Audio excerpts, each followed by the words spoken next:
આ 11 નંબરનું વાહન લઈને અમે નીકળ્યા હતા રાજકોટથી દ્વારકા. હજી અમે લોકો દ્વારકામાં જ છે, અહીંયા રોકાઈ ગયા હતા.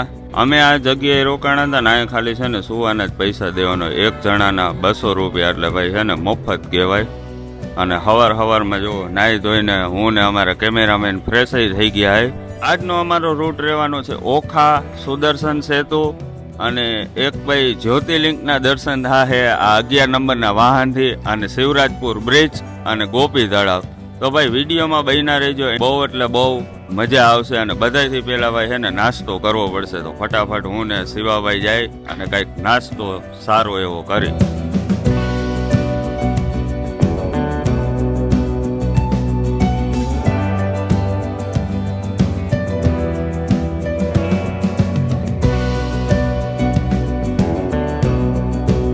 બધાથી બેસ્ટમાં બેસ્ટ વાત કરું ને તો અહીંયા છે ને અમારા મફતમાં ચાર્જિંગ થઈ ગયું, એટલે અમે 100% કરી લીધું. અને સાંજે 99.99% અહીંયા પાછા આવીને પાછું 100% કરી લેવું, પછી નક્કી કરી કે કઈ બાજુ જાય.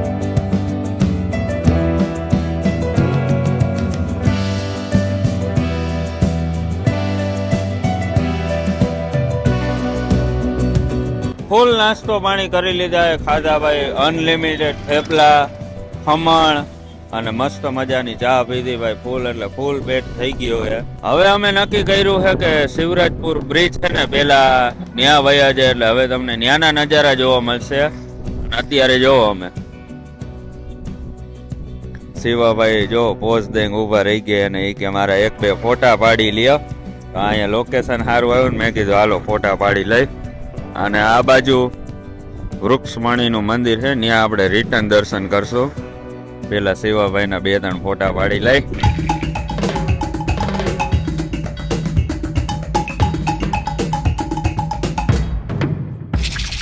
આખે ઠેઠથી જો નકરી ગાડીઓની લાઈન છે. અમે ખુદે જો આવી રીતે આવું છે ને અહીંયા રાખ્યું છે. બાકી હજી આમ ક્યાંય લગી લાઈનું છે, ત્યાંથી અમે ક્યાંય લગી લાઈનું છે. આ છે બ્રિજ અંદરનું પાર્કિંગ. અહીંયા તમે જુઓ ખાલી ગાડીની લાઈન જુઓ, એમાં વળી અહીંયા તો જો મફતમાં સર્વિસ થાય. જો એક જણાના 30 રૂપિયાના એન્ટ્રી પાસ મળી ગયા છે. હાલી હવે આવી રીતે એનો ખૂણો પાડી નાખે એટલે આપણી એન્ટ્રી થઈ ગઈ. દિવાળીના તહેવારનું ખાલી અંદરનું તમે ટ્રાફિક જોઈ શકો, ફૂલ ટ્રાફિક છે. અહીંયા છે ને મસ્ત બોર્ડ મારેલું છે, અહીંયા આજુબાજુમાં કઈ જગ્યા ફરવાની છે. તો અહીંયા જુઓ તમે દ્વારકા, સોમનાથ બધા અહીંયા આજુબાજુના જે કંઈ સ્થળ છે ને એ ફરવા માટેનું છે. અહીંયા આવો તો વાંચી લેજો. અને એકદમ એની બાજુમાં ટોયલેટ છે ભાઈ, જેને ટોયલેટ જવું હોય ને પહેલાં જઈ લેજો, પછી જ જાજો આ બ્રિજ ઉપર. અને સામે તમને જે દેખાય ને મોટું ફ્રીજ, ત્યાં છે ને ભાઈ મફતમાં પાણી ભરવાનું છે. તો તમારી પાસે બોટલ હોય તો ત્યાંથી પાણી ભરી લેજો. અમારી પાસે છે ને. શિવાભાઈ ચશ્મા પહેરી લઈએ, આપણે બ્રિજ ઉપર હોય ભાઈ. માણસો એટલે ભાઈ બહુ વધારે માણસો હોય ને, અમુક તો વળી અહીંયા ચડી ગયા પાણા ઉપર. અને આગે તમે જુઓ ને તો પેરાશૂટ રાઈડ થાય, જો કેટલી બહુ વધારે આઘી છે. અને આ બાજુથી તમે ખાલી જુઓ, છોકરાઓને વેકેશન એટલે પબ્લિક થઈ જાય ડબલ.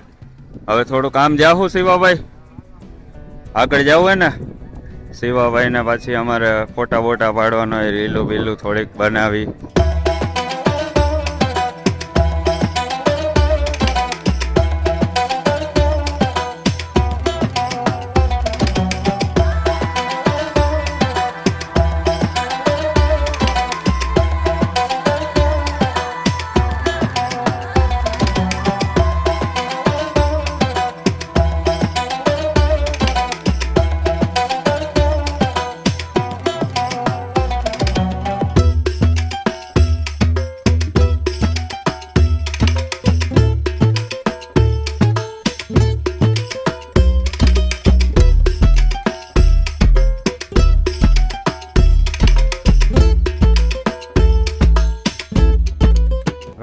રખડતા 2 થી 2.5 કલાક કેમ નીકળી ગઈ ને કાંઈ ખબર ન પડી.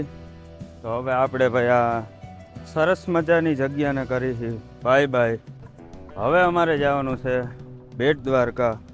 અને તમે જોવો ને તો ભાઈ આજે છે ને તડકો એવો હદબારો છે. હકીકતમાં દિવાળી છે, શિયાળો છે, એવું લાગતું નથી કે ઠંડી છે અહીંયા. અત્યારે હાલની તકમાં ભાઈ બહુ એટલે બહુ ગરમી થાય છે.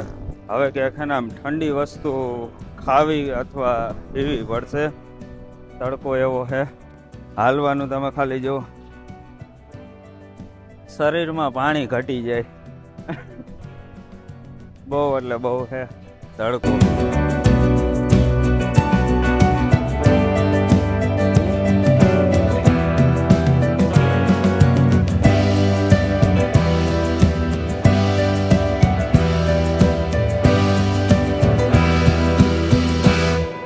શિવરાજપુરથી બેટ દ્વારકા જતા હતા પણ રસ્તામાં અમને કંઈક સ્નો પાર્ક જોવા મળ્યો. તમને બતાવું જો આવી રીતે અહીંયા કંઈક સ્નો પાર્ક છે.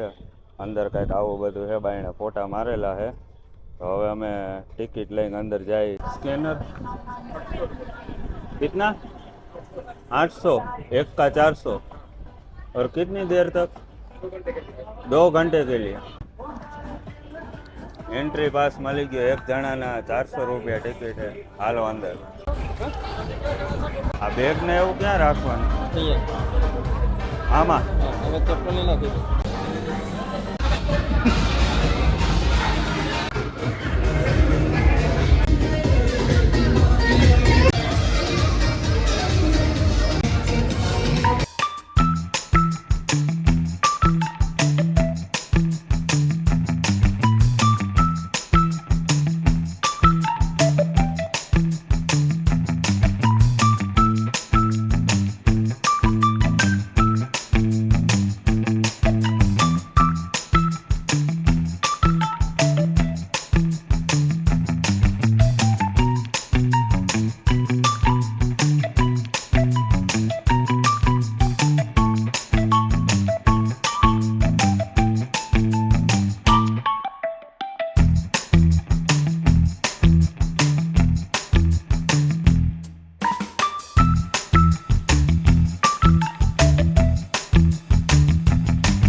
બે અઢી કલાક ભાઈ અંદર કાઢ્યા. શિવાભાઈ કેવી મોજ કેમ આવી? મોજે દરિયાના અંદર બરફ ભર્યા.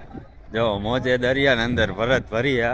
બાકી હકીકતમાં ભાઈ આયા તમે શિવરાજપુર બ્રિજે આવો ને, હું તો કહું એકવાર તો એક જણાને 400 બગાડી જ નાખજો. હકીકતમાં મજા આવી. નકર ભાઈ આપણે કહેતા નથી. આયા છે ને મસ્ત એવું રેસ્ટોરન્ટ પણ છે. જો તમારે કાંઈ જમવું હોય કે નાસ્તો કરવો હોય નાના છોકરા માટે જો આ હિંચકા લપચ્યા છે. અને આ છે આપણું 11 નંબરનું વાહન. હવે આ જા હે બેટ દ્વારકા.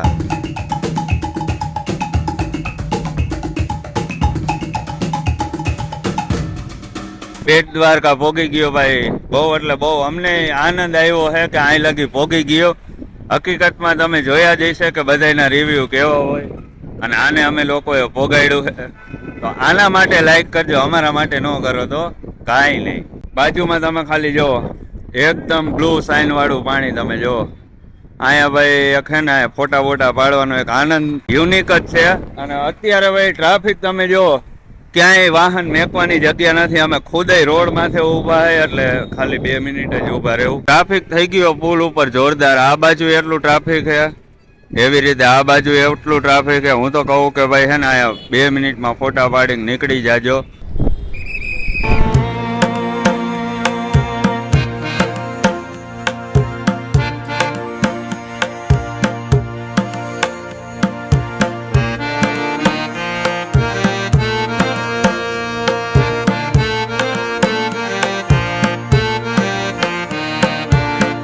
અને આ બધી જે હાંકડી શેરી છે ને એમાં આપણે પર્સનલ ગાડી લઈ આવવાની મનાઈ છે, પણ અમારી પાસે એક્ટિવા હતું ને એક ભાઈ દ્વારકાના હતા તો કે અમારી પાછળ પાછળ આવવા દો. પહેલી વાર આવી શેરીઓમાં આપણું એક્ટિવા જાય છે ધરતીના છેડે. પહોંચી ગયા હે હનુમાન દાંડીએ, તો ફટોફટ હે ને અંદર દર્શન કરી આવી. અંદર વિડીયો બનાવવાનું એલાઉડ નથી અને સામે તમે જો ને તો મસ્ત મોટો એવો કુંડ છે. મસ્ત એવા હનુમાન દાદાના દર્શન કરી લીધા છે. હજી અહીંથી થોડુંક જ હવે આગું છે, ત્યાં જઈને 84 ધૂણા છે, ત્યાં ફટોફટ દર્શન કરતા આવે. ફાઇનલી ભાઈ ધરતીના છેડે પહોંચી ગયા છીએ, એટલે કે 84 ધૂણે પહોંચી ગયા છીએ. અને અહીંયા અંદર વિડીયો શૂટિંગનું એલાઉડ નથી, તો અમે કાંઈ વિડીયો શૂટિંગ કરશું નહીં. બારે તમે જોઈ શકો કે મસ્ત એવો કૂવો છે, આની અંદર પાણી ખૂટતું નથી એવું કહેવામાં આવે છે. તો ચાલો હવે અમે લોકો ફટોફટ દર્શન કરતા આવે. અહીંયા ટ્રાફિક છે ને એકદમ નોર્મલ હતું, એટલે આરામથી દર્શન થઈ જાય. બાકી અહીંયા જે આપણે બેટ દ્વારકા મેન મંદિર છે ત્યાં અમે લોકો દર્શન નહીં કરી, કારણ કે અમારો ટાઈમ પુલ પાસે એટલો બધો વેસ્ટ થઈ ગયો હતો. અને અત્યારે જે જવામાં મને એવું લાગે કે વાર લાગશે. હજે તમને મને બેયને ખબર છે કે હજે આપણે જવાનું છે જ્યોતિર્લિંગ મહાદેવની, તો આપણે ફટોફટ હે ને હવે ત્યાં પહોંચવાનું છે. આ જે બધી બોટો પડી ને એકદમ એની પાછળ સુદર્શન સેતુ છે ને, અહીંનું તમે ખાલી આ લોકેશન જુઓ છે ને ખતરનાક. જો સનસેટ થવા એવો છે. અહીંયા લોકેશન સારું પડ્યું ને તો શિવાભાઈ કે અહીંયા જરીક હાલો ને, તો અહીંયા થોડા ફોટા શૂટ કર્યા અને એક મસ્ત એવી ઇન્સ્ટામાં રીલ બનાવી. તો હવે સારી એવી જગ્યાને કરી બાય બાય. અને એની પહેલાં તમે ખાલી અહીં જુઓ બરફને ક્રશ કરવાનું મશીન છે, તો આવી રીતે જો મશીનમાંથી બોટની અંદર બરફ નાખે.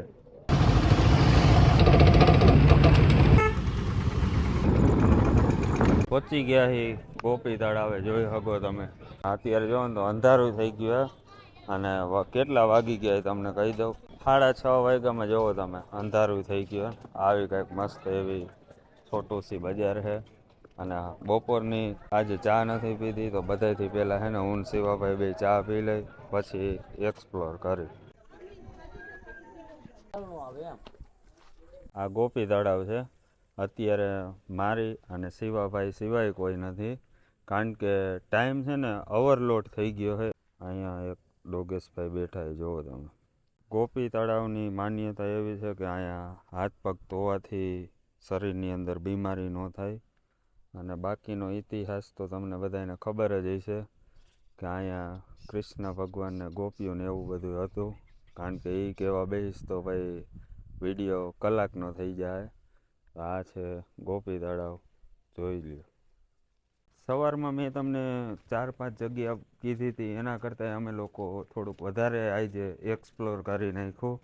અને એમાંથી હવે ખાલી એક જ જગ્યા વધી છે, નાગેશ્વર. તો હવે ફટોફટ ન્યાય પહોંચવું પડશે, કારણ કે ન્યાય છે ને વહેલું મંદિર બંધ થાય છે. તો ચાલો હવે ફટોફટ નાગેશ્વર.